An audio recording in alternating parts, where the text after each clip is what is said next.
Welcome to the Joe Sandin Podcast, the show where I dive into the journeys, ideas, and insights of today's entrepreneurs and business leaders.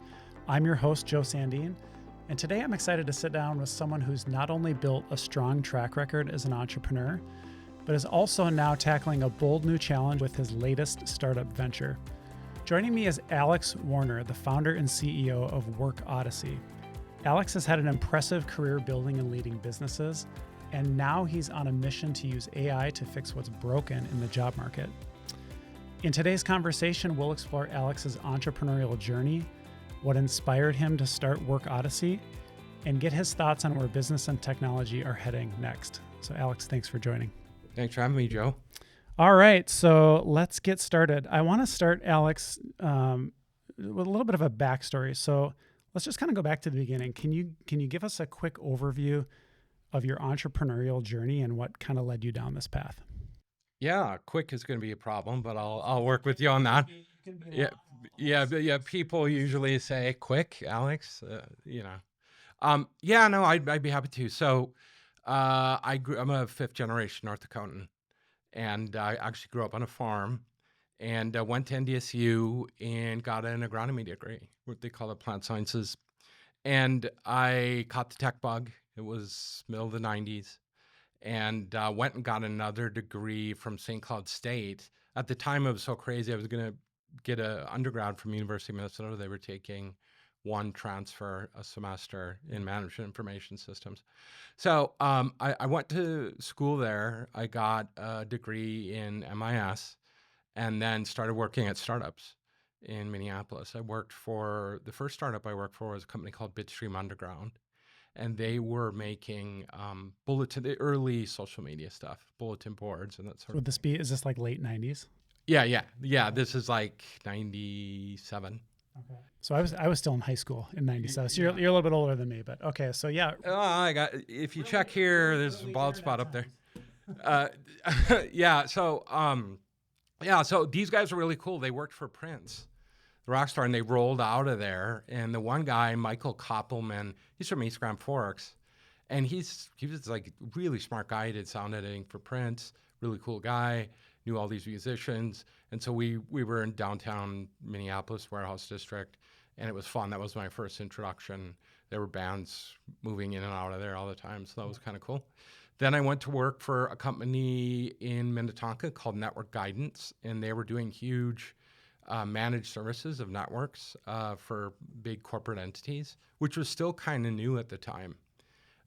So what kind of work were you doing? Are you a network guy? Are you doing programming work? It's funny. It was early. So, the first job I was like, hello, how can I help you, sir? Sure. Tech support. And then the next one, I became a sales engineer. I worked in their NOC, and then the sales guys understood that I could speak English, so they brought me along on their sales calls, and so that I would talk tech and answer people's questions. So yeah, that's what I did in Network Guidance, and they were a really cool startup. When I graduated from St. Cloud State, I graduated towards the top of my class. The goal was to get to either PricewaterhouseCoopers, KPMG, or Anderson Consulting, which was moving to Accenture. And I got picked by Accenture. Okay. And as soon as I got picked by Accenture, the bottom of the market fell out the bottom. That's when all hell broke loose. Yeah. And so they rescinded all the offers for all us freshman hires. And it was like, I went to school for 2 years with the goal to spend some time at Accenture. And then what did you want to do? What was your goal? What kind of a job for Accenture? Well, I was going to go out and get into their IT consulting, which means I probably would have been coding, which I'm not very good at anyways. Okay. So I was going to try to spend 5 years there, kind of learn the ropes of big tech, and then walk out of there and work on entrepreneur stuff. So after that, I met my wife. She's a lawyer. Where'd you and your wife meet? In the cities? We met before. She actually, so I won't even go into the details, but she went to a rival school. I didn't know because she's a couple years younger than me. She played volleyball against my sister. But then I met her at Concordia towards the end of my college years. And then we started dating. She went to law school at Billy Mitchell in St. Paul. And I was working down there. So, yeah. Dated. When did you move back to Fargo? Right when everything blew up. So it would have been after 9/11, and I came back and worked for Microsoft. I was in like contract role for Microsoft. So I worked in like partner account stuff, and I spent a couple years there. I helped after that. I helped my father. I chuckle because you forget the things you do.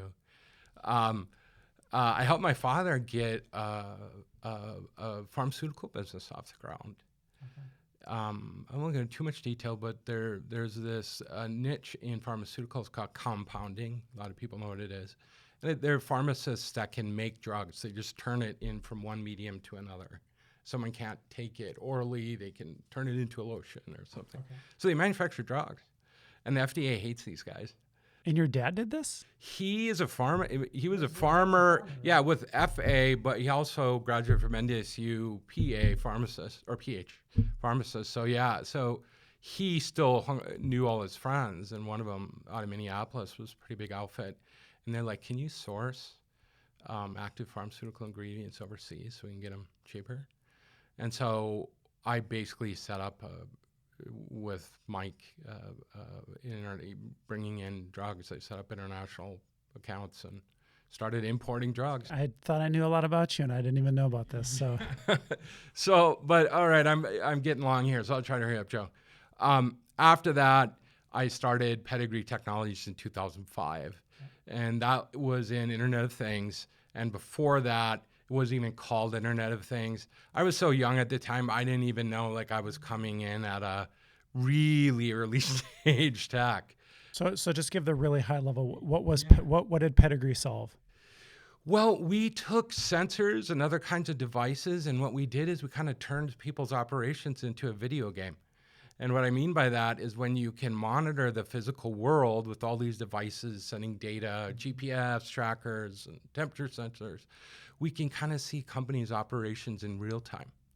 And when you know what's going on in real time, you can adjust your operations. You don't have to wait for the quarterly and go, we did bad. You can adjust in real time. So we did that in oil and gas. We did it for the Navy, and then we did it in oil and gas, construction, and transportation. So did you start Pedigree by yourself technically, or do you have a founder with you? Or no, by myself. And I pulled 5 students out of NDSU, so not one of them had done an ounce of commercial code or shipped a product. Neither had I. So we were.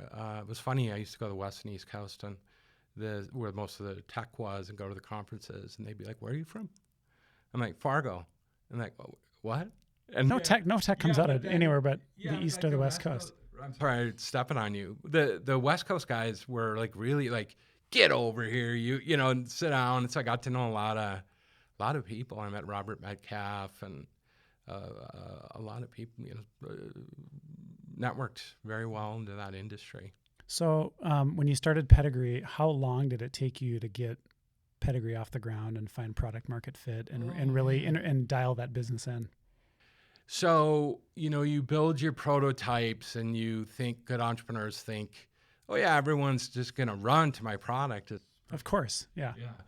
And you show up and like, we can do this and we can do that and we can do this. And people kind of nodding their head. And we had this workflow. So I came not with one trick, but 4 or 5 tricks that were part of a business workflow. And I was like, well, if they don't like my cheeseburger, maybe they'll like my fries or something. Sure. It's a good analogy. Yeah. And so we struggled there, but then I found one outfit, Farstead Oil in town, where we could run their downstream supply chains by monitoring their tanks, doing forecasting and they're a wholesaler too, monitoring where their trucks are, and essentially stack ranking tanks by need and making the truck follow the route. Helping them, be more efficient. Oh, yeah. Manage their customers' inventories as well, keeping them low. So you did Pedigree for quite a while, right? Yeah, man, 15 years. So just walk me through quickly the kind of the sunsetting of the Pedigree. Yeah, so in regards to how I exited and stuff? Sure, yep. Yeah. So we I started in 2005, but I think we really started getting market traction in 2008 or 9. Okay. And part of this, we were in the military during that time. So we had really good growth, and we really did a good job in oil and gas and transportation, getting a lot of nationwide recognition. All of our customers were across the nation. We were in Memphis and the oil patches and stuff. And then around 2000, wait a minute, I'm sorry, 2019. Now, 2019. It's the gray hair.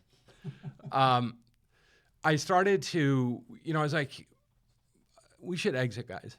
And What made you say that? I mean, what? Well, you look at the market and you do analysis on things, and you look what those guys got and look what these guys got, and who's buying and who's not buying. And we were clipping along with pretty good growth rate. And I'm like, man, it's time to exit at the top of the wave, And so go ahead. That's a pretty what's the right word? A lot of founders, I don't think, keep their eyes up like that. I think we can all get a little married to our startups and our businesses, and you can't recognize a good exit opportunity. And it's interesting to hear that you were able to recognize that pretty easily, probably without too much having to convince yourself. Yeah, no, and it's funny too, because for years, every month I get calls from private equity, VC, like, oh, how you doing, Fred? And no, you can't talk to my board. But what's going on in the marketplace? So I trade stories with all these guys. So monthly they're reminding you, and then you've got shareholders, right? And they may not want to go for the long haul with you. Sure. So I've always loved paying attention to the market. And product market fit is really fun for me to do. I like doing it. Yeah.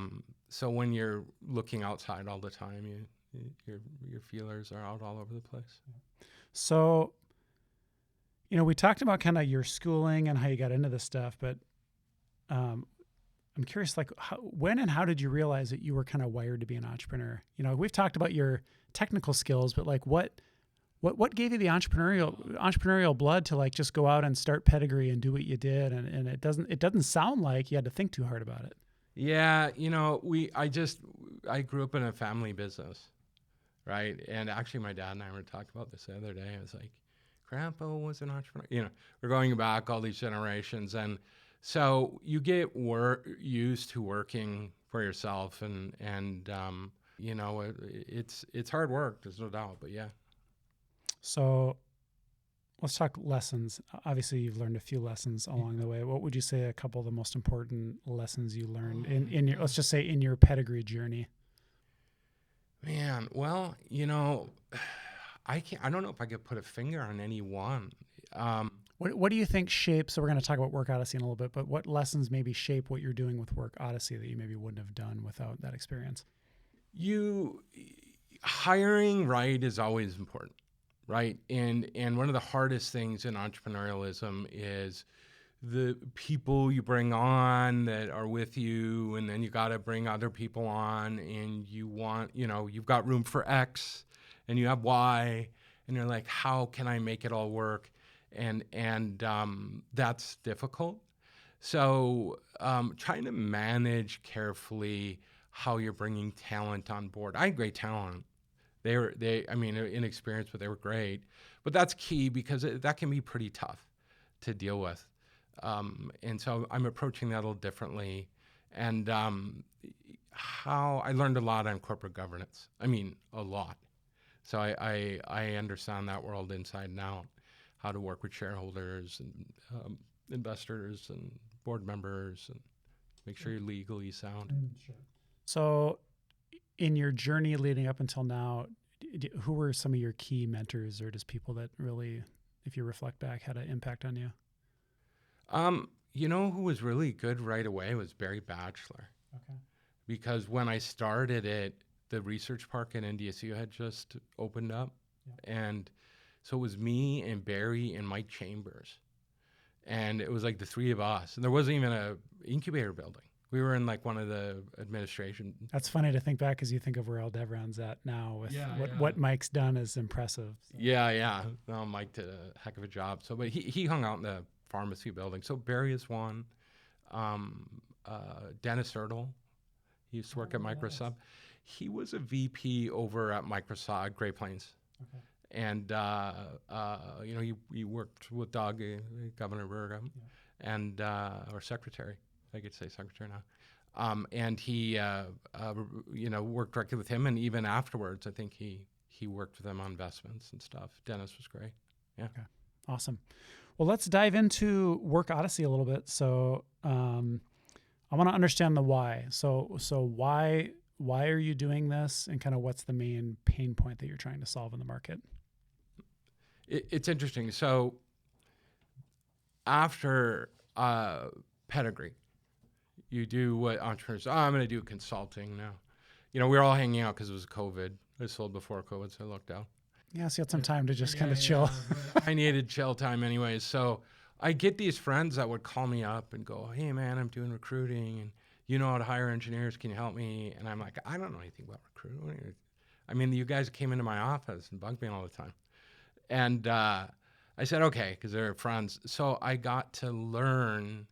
I would essentially consult with them to find engineers. And I got to learn day in, day out what people have to do to get a job. Yeah.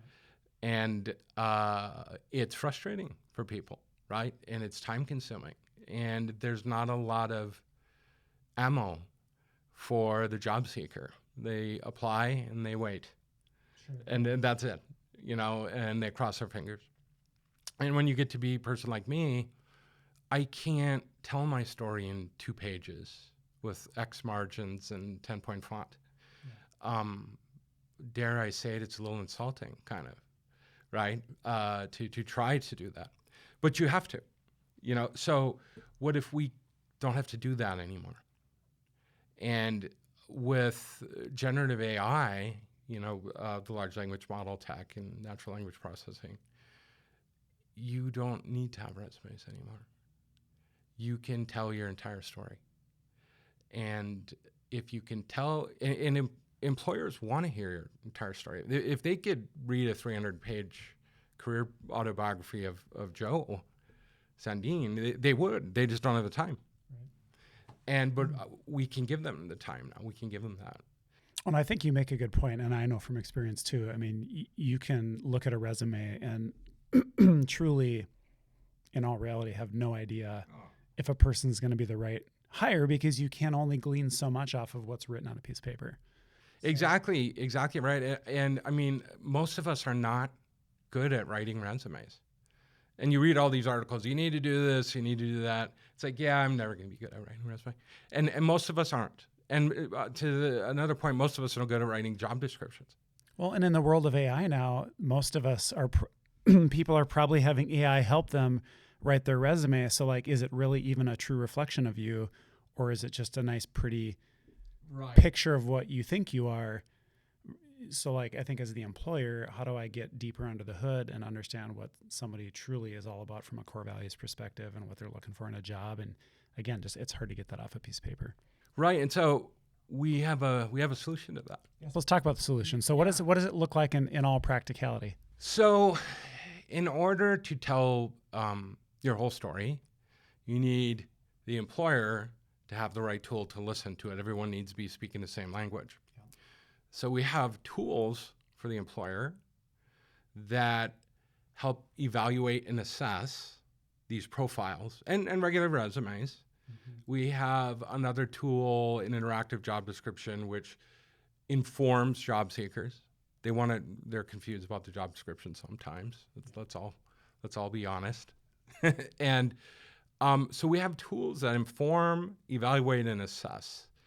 And we use AI to do that. But one of our key things on the business side now is I don't want to use the word algorithm, but the best way I can put it is, it would be if the hiring manager who doesn't know anything about AI, or maybe they do, but in the details, created their own algorithm. This is the exact person I want.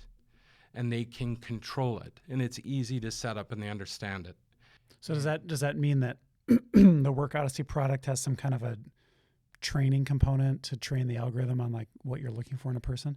You know, it's got a type of we're using a rubric, a scoring rubric from education. Okay. Where you can take qualitative information and then try to make it in a quantitative, X points for saying this, Y points for saying that. And what it does is it takes the black box problem with AI, where you throw it in there and it comes out and, you didn't prompt it right or whatever you want to say. And it controls it and it gives the hiring manager control over it. And then it runs into a workflow. And so they're the last mile. They know what they want. They might not be good at writing job descriptions either. I mean, right? Or assessing resumes. I mean, I always tell this story, like if you might be able to build a time machine for Elon Musk, but you flunked out of your marketing class. You're not going to get the interview. You should get the interview, right. But because you're no good at writing a resume, chances are you're not. And that's not fair. We can solve that problem today. So let's talk about the candidate side. Yeah. So if I'm a candidate coming in, what experience, what am I going through to build a profile or a resume? So what are all the moving components of me having something more than just a piece of paper?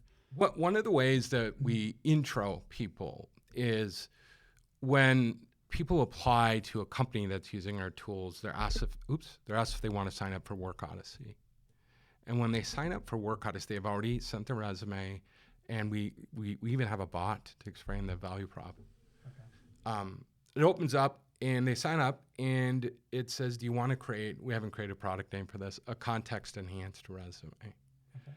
And so the resume is parsed out onto a page, and the AI knows the job description and other data.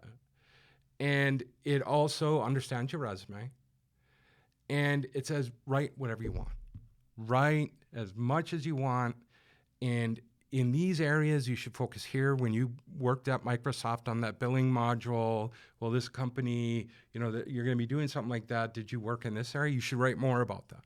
And so write 10 pages, write 15 pages. Have the AI help you write the page. It knows what needs to be written. And when you do that, you resubmit. And the goal is, boom, I jumped to the front of the line. And so is it helping you just connect more intricately with that specific job and make sure that you're writing your experiences and such that would be relevant to that one job in particular? So think of like a 1-page, 2-page resume. You're looking at a job description. You don't know. I mean, you're like, I have 8 answers for that, and I only have 4 bullet points to work with. I'm throwing darts. Do they want this one? Do they want that one? Put them all. Put all the bullet points in. Okay, and the employer wants this. So once they get in there, then we move to what we call smart journaling or AI journaling. So these are new concepts to me. This is interesting. So keep going. So smart journaling. Yeah. So if you think about the name is intentional, right? We're going after the Odyssey, the great, the ancient book with I can't remember King someone. I'm forgetting. It's terrible. It's part of my brand. And we want to tell people's journey. Work is, highs and lows. And what better way to do that with a journaling app? But people are like, oh man, do I have to click here and then go to a drop-down box? It's like, no. AI's changed the universe in terms of information systems. You can dump raw data really quick into a system, and it will grab it, parse it, put a bunch of semantic structure around it, and create a profile of it, and organize it. And all you did was say, hey, I got, if you're in school, I just aced my organic chemistry test, or we're using a Chrome extension where you are like, wow, I just refactored a bunch of code and got 20% more efficiency. Boom, boom, boom, done. And then takes it and throws it out. Are you saying you're letting people journal either by typing or by speaking, or like, is there multifaceted? Yeah. So there's voice, there's text, there's images now. I'm sure you can know that they can read images really, really well. Yeah. Any sort of medium can be thrown into the vacuum and organized and profiled to help build your career. So does a candidate do the journaling in their own profile just holistically, irregardless of which jobs they're going after, or do they journal specifically to each job that they're applying for? Think of the journal as you're building your profile at large. Okay. And as you add more to it, or you can, hey, I'm a marketing person, here's my advertising portfolio I did, and throw that in there, and it can understand that. It creates a profile of your skills and your focus, and so every time you add stuff, it goes, oh, that's relevant here. That's relevant here. And once you build out this body of work with AI doing all the automation, you can market yourself. You can write resumes in 10 seconds. In seconds, you can, there's a bunch of downstream applications, including personal assistants. So yeah, we have a Jarvis from Ironman helping you manage your career. Yeah, we will have that. So what's this look like from an interface perspective? Is this a web app? Is this a mobile phone app? Like what's the, both as the employer and the candidate? Yep. What's the tool set that I'm using to have these interactions with Work Odyssey? So on the business side, they're both web apps. Okay. They're both web apps. On the business side, it's very utilitarian. In other words, we're using some of the new UI, the very wireframe, thin, lots of data, but organized correctly. I could go into the nerdy details on that, and you'd probably know exactly what. Just you and I would be interested in that, right? No one else would. But and so we've created what the HR type tools, right, that do this, and then where they meet is this handoff, and on the B2C side, it's an app, but it's more consumer orientated. And so it's got a collage type look and feel with a diary, but we do other things. We're going to help you find a job. That's a feature for us. That's not the application. And so one of the things we're going to be working on is agentic job sourcing. What's that? We're going to have an agent run around to job streams. We will use that rubric that I mentioned, and we'll give them the tool to say, these are the kinds of jobs. This is the criteria I want. We'll tell the agent to go hunt them up, Spot, and then it will look at these streams of jobs, Google Jobs, wherever we get access, and then stack rank them and say, here are the ones that are relevant for you. So as an employer, and I'm trying to understand just the relationship as an employer, and I want to work with Work Odyssey. Am I putting all my jobs into Work Odyssey? Are you scraping everyone's job? What's the subscription or the relationship, or how do you get involved with the business? You would be using these tools in very much the same fashion that very similar tools that you use today in an organization to find talent. We have a career page. Okay, we've got a bunch of tricks on the career page. We've got our interactive job descriptions, or job descriptions that can be posted on the career page or integrated into someone else's. Mm-hmm. Okay. Then we've got an eval and assess tool, which is that's the main core IP, but also the IJDA is really cool.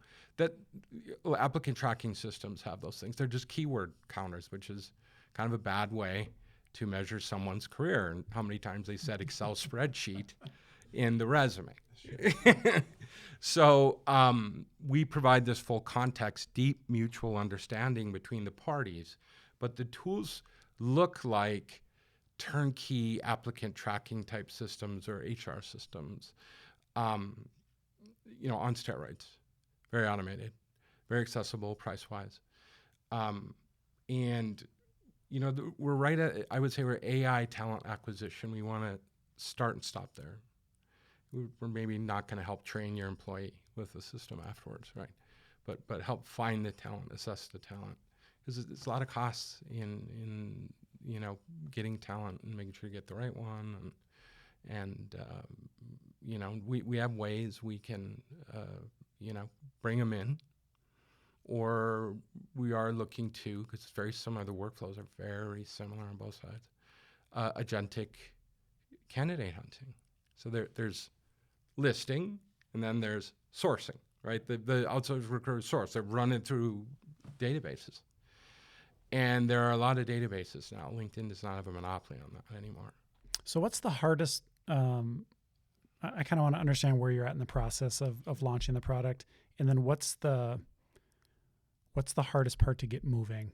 You've got two different audiences. You have employers and you have candidates, and you obviously need to get their attention and get them. Yeah. You need to. It's like a chicken or the egg, kind of like which audience comes first, right? So where are you at in the process, and then which piece is the hardest one to get moving? The B2C piece is probably the most expensive. You're going to get, I don't know. It's easier to bring in beta customers there, like, hey, you want to try this? But our model is B2B2C, because once someone lists the job and they apply, if they're using our tool, they're asked to sign up. So if you look at the job description, and I don't know what the national average is, I thought I saw some 300 applicants per job description across all industries. Yeah. If I can get with every job description 10% of that, 50%, I don't know. Start signing up consumers, and people are like, well, why would they do that? These guys want the best talent. If they could read a 300-page book, they would. Yeah. These guys just want an interview. They want to put their best foot forward. I want an interview. I don't want to worry whether I tailored my resume right. There's all the reason in the world to use it. And so right now we're getting businesses together, because I've got to, hey, what do you guys think? Do I need to go left? Do I need to go right? Am I right on? So are you still kind of figuring out product market fit at this point with on the business side? We're doing some of that. I mean, it's kind of like we're leaving that area and moving to, let's ramp this up. But we want to continue. I want more user groups. I'm very detailed about those things. I don't want to make mistakes on those things. They can get expensive. So what's your, there's a ton of conversation in the world going on today around like, as a new business, you can do so much with fewer people because of AI. What does your team look like with Work Odyssey? You have a very small team. Very small team. So explain the small team. Is it two people? Is it more than that? There's 5 of us. Okay. So what kind of roles do you have in the organization right now? There's an engineer in there somewhere. I have some engineers, design guy, and one business person. So what role are you spending most of your time on? Well, yeah, I'm a product manager really by trade. I'm an unorthodox one. And so, what hat am I wearing today? I spend a lot of time with the engineers because I've got to get it right. Right? I mean, I've got to puke out my mind, for lack of a better word. So you're pretty deeply in the weeds on the product, in the design of the product and the functionality of the product. I am, but then I go out and also doing the business development and getting customers. And as I feel more comfortable, I can walk away here, then I'll be full on running there. And it is that time where I can walk away. That's why I've kind of come out of the shell here recently. Yeah, you've been kind of under the radar for a while. Yeah, that's true. So where do you want to be in 12 to 24 months from now with Work Odyssey? What does success look like? Well, we want to get a toehold on the market just like everybody else, and make sure that we're hitting our goals. We're going to be very frugal, thrifty. I think that world has changed a little bit. People used to do big rounds and let's hit the accelerator. And I think investors want to see even big VC unless you cut the hottest thing going. get to profitability. Yeah. That never used to be the case. It's definitely changed. Yeah. Like, hey, you have really high growth, just keep it up. Then you can cut costs if you need profitability. And it's like, no, we're just gonna run lean. That's what people want, as we will keep ratcheting up.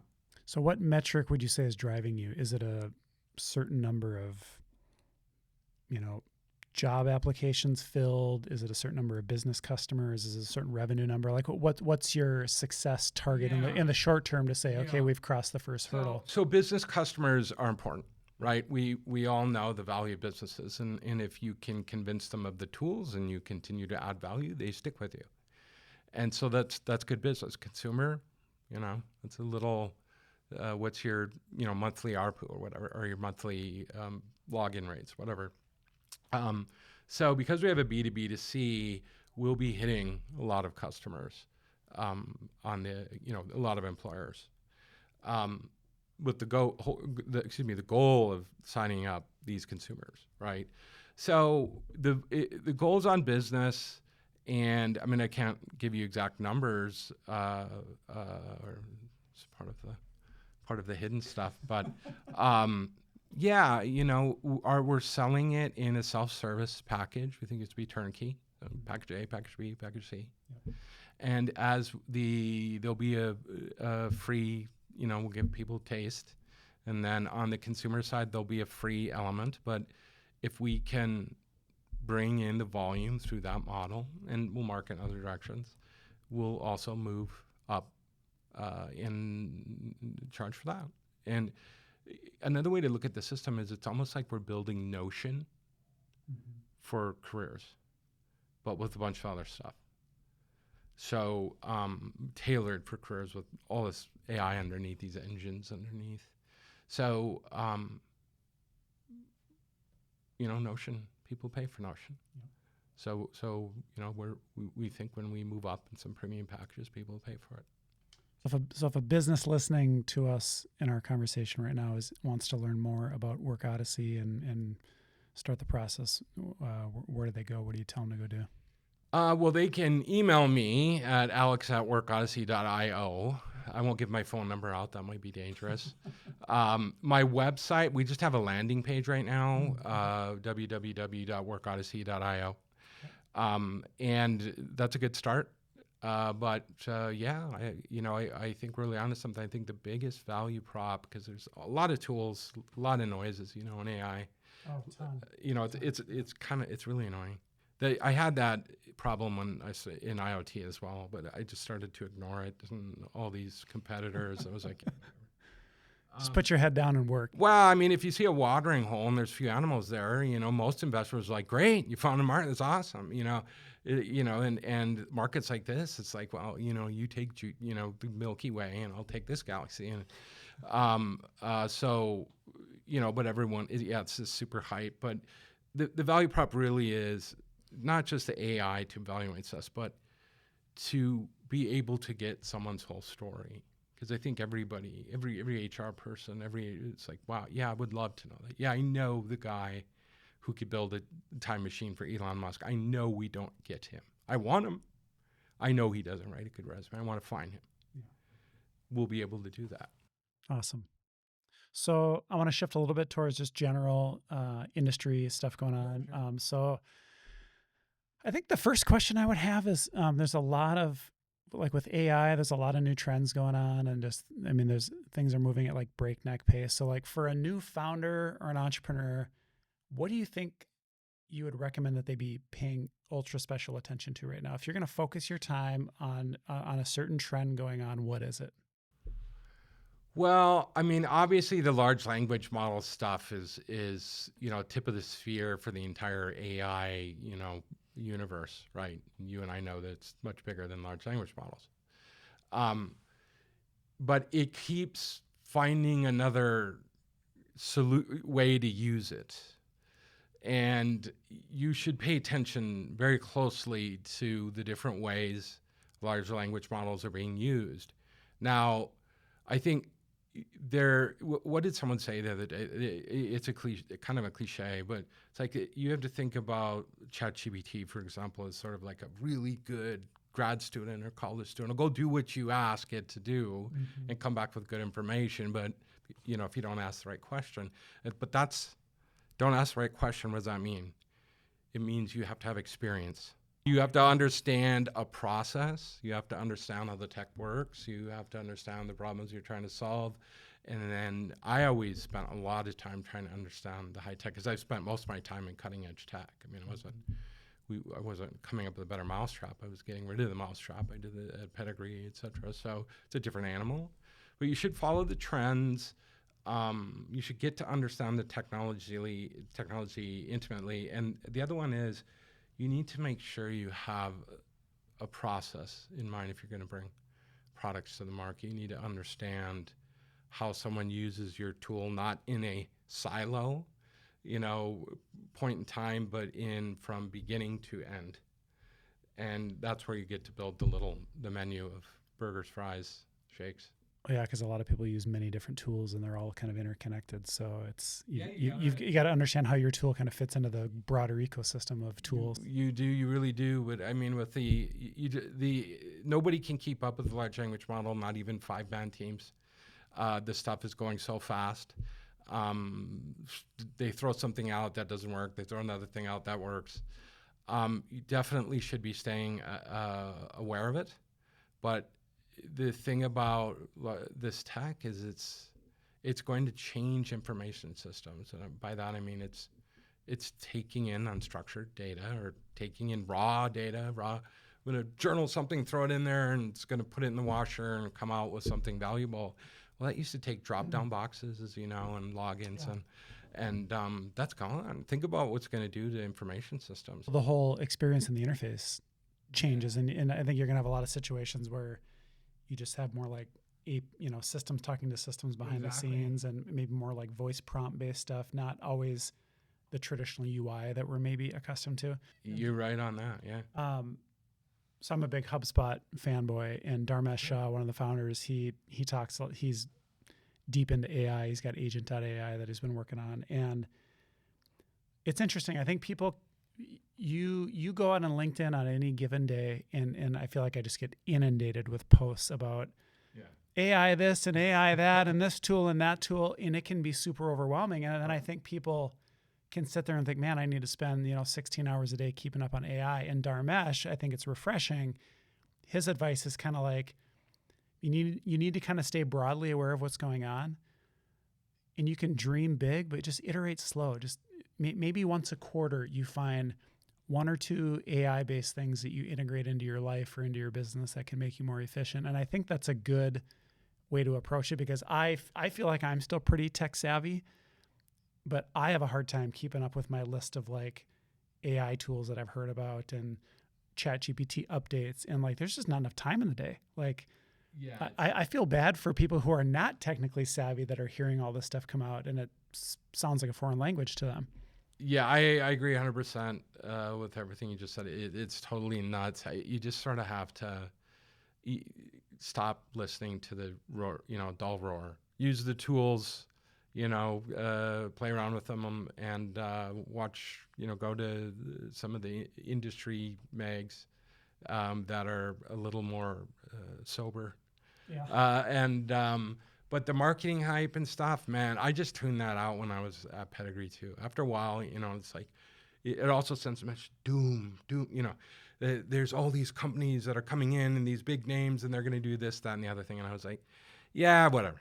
You're not scaring me. What percentage of that message will come true? Oh yeah, they run out of, how it works. They run out of marketing dollars, and then all of a sudden, all these wonderful things someone's doing, you never hear about them again, right? How many times have you seen that one? Right. Well, they got them. They blew their marketing budget. Apparently there was no more revenues to keep it up. But so you have how many kids? 2. So I have 4 kids, and I think what's hard for me is I work all day, and then I come home at night, and I do enjoy, trying to get some extra work done or doing some research, but there's not enough time in the day to keep up. I mean, if you have a family and you got kids, and it can be a big challenge to try to stay on top of the industry. It's very difficult. Yeah, I agree. But how do you do it? How do you start a brand new company at your age with 2 kids and a wife and invest the amount of time that I think what's hard is you're competing with, younger founders that can probably, work around the clock. So yeah, I want to hear your answer. Yeah. So, well, number one, when you look, I'm sure you know this, the entrepreneurs, sorry, young entrepreneurs. I'm all for entrepreneurs, by the way, before I meant I'm 100% behind entrepreneurs. But the ones that are most successful are in their 40s and 50s. Okay. That stat comes out again and again and again. Because we've earned our scars and our scabs, right? Yeah. The reason I'm balding on the top of my head. So yeah, stuff, and that's important. So I also have one who's leaving the nest. So, and then I have a younger guy, but I work from home right now. We kind of have a virtual office that's nothing new anymore. And I try to, spend the time I can. I also think when you get to like my age, it's almost like the opposite, really. Like, I don't need to go to the bar. I'll just keep working, right? So there's a part of me where like work is just... You don't have a crazy social life you have to keep up. I mean, you got it for business, you go out with your friends once in a while, but no one's at the frat house anymore. So nursing some hangover or something else. So we all have responsibilities. We just keep working. I enjoy it. Sometimes like work for me is almost like a hobby, and the tech part, I absolutely love it. Well, I think you need to love it. I mean, I think when I think of giving advice to new business owners or founders, I'm like, you've got to love what you're going into. Otherwise, you're not going to want to burn the midnight oil figuring that stuff out. And that's what was always easy for me was I loved every second of what I did. So like when my buddies were out at the bar drinking Thursday, Friday, Saturday, Sunday night, I was just camped out in my room and I was learning and figuring stuff out just because I was so passionate about it. So like, I think my advice is like, you got to find that perfect marriage of like something I just love spending my time on and then something I can make a business out of. And if you can find that, it can be very powerful. Yeah, I agree 100%. So that's what's contributed to my success. I like everything I'm working on. Even, when I did the recruiting, I got to be honest, it wasn't like, boy, I really love this. I mean, that's a tough business. But I wasn't doing the whole thing. I was assessing engineers. But what did I get out of that and it was on a contract basis and I was doing tech consulting on top of it. But what did I get out of it? Well, number one, I do the work, and the first call I got where someone was like, hey, I just want to thank you. I mean, I wasn't expecting that. It's like, you helped me get into the industry.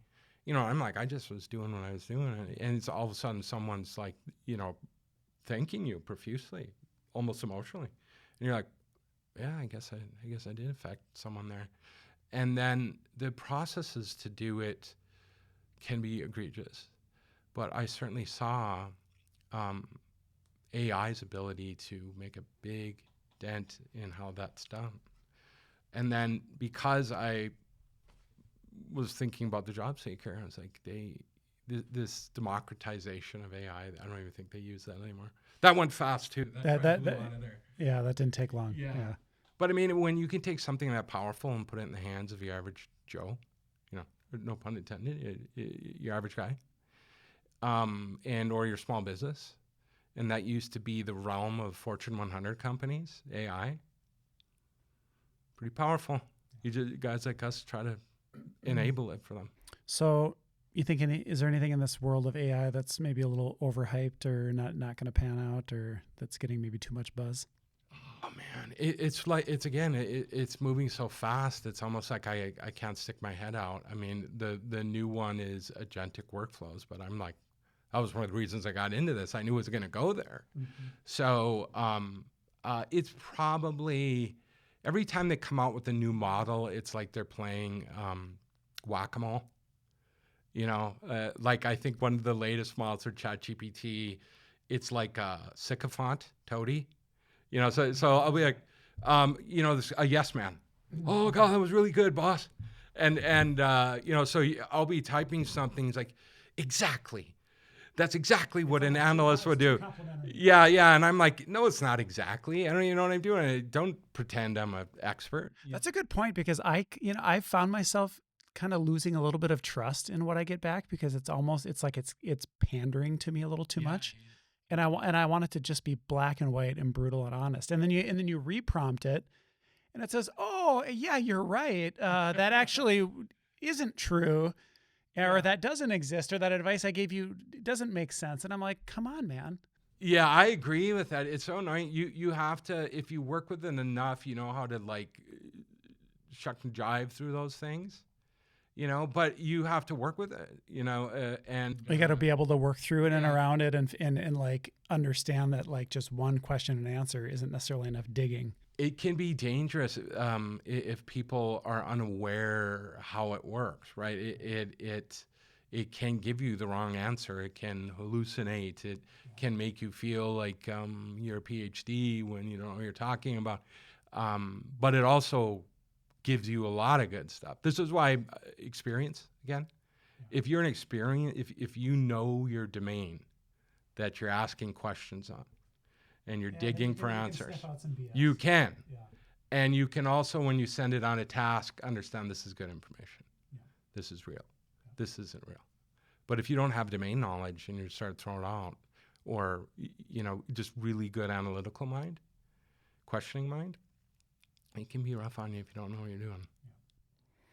Well, do you have any parting wisdom for the audience before we wrap up our conversation today? Oh man, I don't know. If you like entrepreneurialism, go for it. There's there are manuals out there, and they're not manuals. I think everyone approaches it their own way. Yep. There's certainly things you want to avoid, but there is no straight path.